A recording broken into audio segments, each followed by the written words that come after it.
Michael Dermer from the Black Entrepreneur Initiative. I'm excited to be here again with Stephen Carter. Thanks again, Stephen, for taking the time.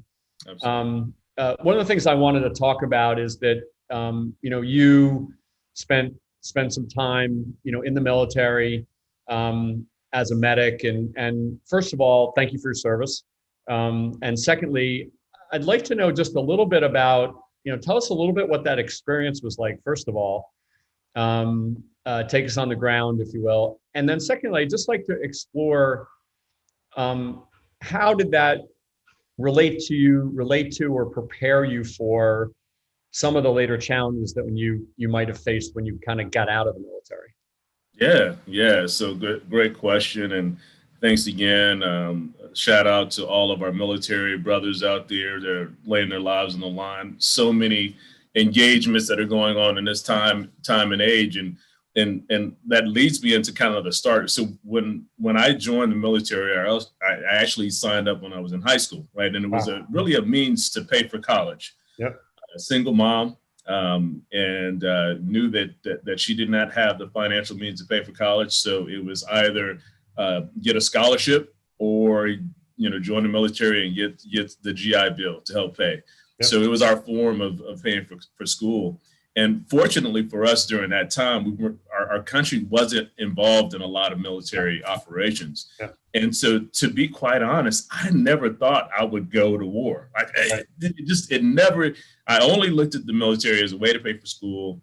And I'll be honest, it wasn't a patriotic thing for me. Not that I didn't love my country, but I wasn't, one of these guys who's like, I'm going to join the military because I want to do my duty as a citizen of the U.S. I really was just trying to take advantage of it for school, yep. Right?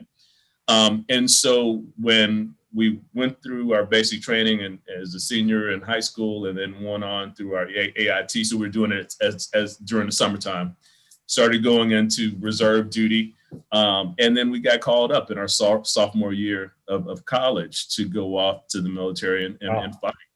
And it was an eye-opening experience for me because, again, never crossed my mind, honestly.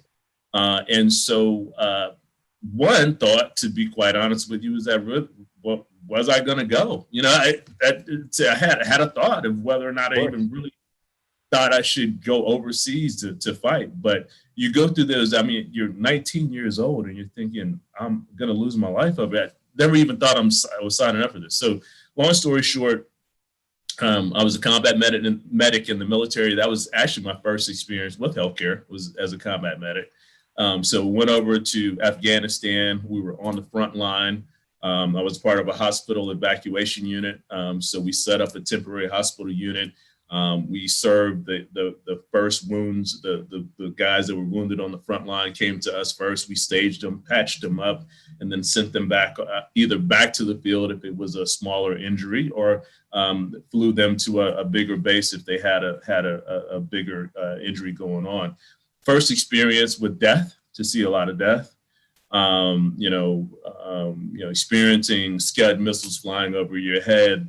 Yeah. During that time, it was chemical warfare was really big, and so we were constantly donning our chemical suits on and off throughout the night and evening.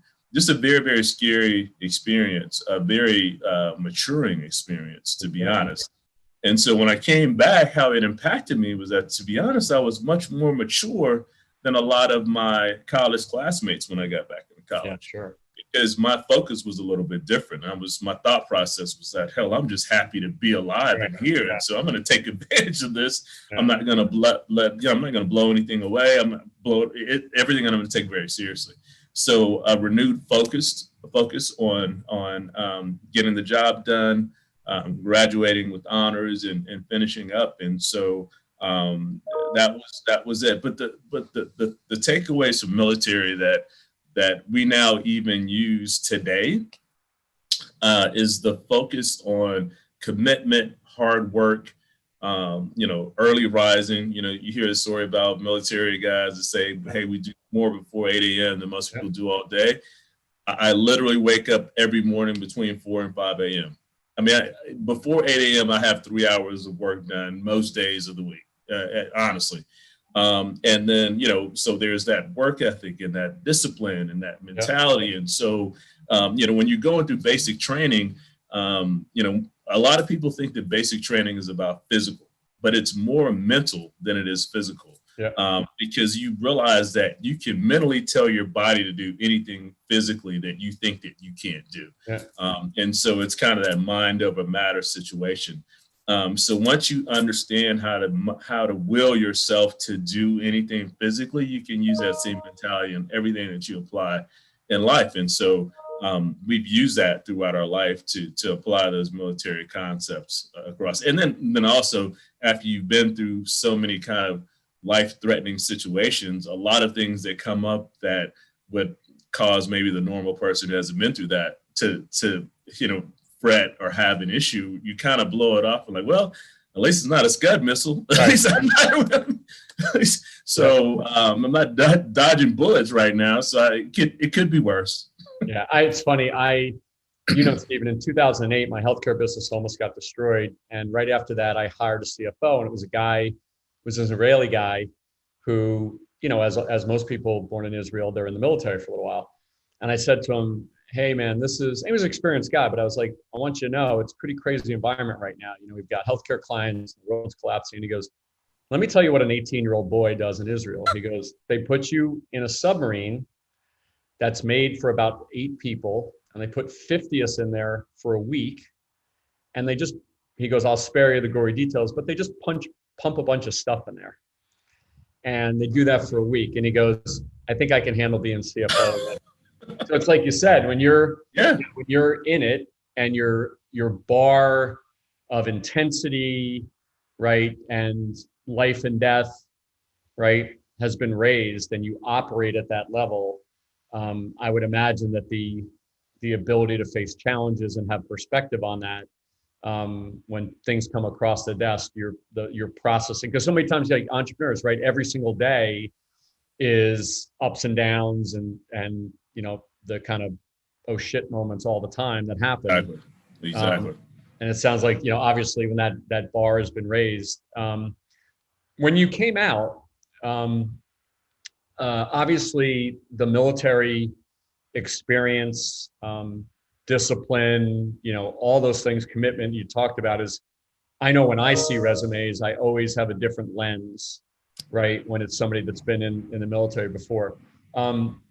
Was that kind of coupled with, just having the challenge of being Black? Did you see, did people kind of say, really hop onto the military? Or was the fact that you were Black and in the military that kind of take away from a little bit? What was your experience around it? You know what? I think that it depends upon the background of the person that was looking, that was analyzing the situation. I think most people have a fairly positive opinion of military guys. And so in most cases, that was a positive thing. In some cases, you had some people that were not really big fans of the military or war, or, whatever the case may be. But I think that I don't know that there was anything additional placed on top of being military and African American. Yep. I think that most people, look at it as a way of either, doing your part for the country, yep, or you're taking advantage of, a platform or both, to better yourself. I know the advice that I've given to, honestly, to a lot of young people, especially even those in our community. And I'll tell you, Michael, that in the African American community, the military can be seen as a negative thing, right? Yeah. Some people feel like, why would you go serve this country that doesn't love you? Why would you go love a country? Yep. And so it can be seen as a negative thing. But I tell you that I understand how much it made an impact on me from a discipline standpoint and from a maturity standpoint, that when I see some young kids now that, have they've kind of had a rocky road and they've not done all the right things, I'm like, you know what, Mom, putting them in the military is probably not a bad thing. I mean, it's turned around quite a few people And sometimes it's just you need that kind of discipline. And one of the plights in our community, and it's not unique to our community, but it's a plight in all communities. But we do have a lot of single moms. And so when you have a single mother, especially when you're raising a son, and to be an African-American male in America today is its own unique, as we all understand quite easily now with Floyd and all the other people. But, I think that as an African-American, having that discipline, or just as a young male that has gone down a rough road, having that discipline is invaluable, because you'll come out understanding what life is about, understanding respect, and just what it takes to be successful. Well, listen, it's like, as we know, like, to be an entrepreneur, the characteristics that you're talking about, you have to have, right? You got to work your ass off. You got to be disciplined. You got to be committed. You got to have passion for it. So listen, this is, I could do this all day long. I know we've worked together for a while now, but to get to kind of another layer of depth to this stuff is really awesome. And I think that the people in the Black entrepreneurship are really going to appreciate it. So super stuff. And thank you for your time. Absolutely. Thank you, Michael.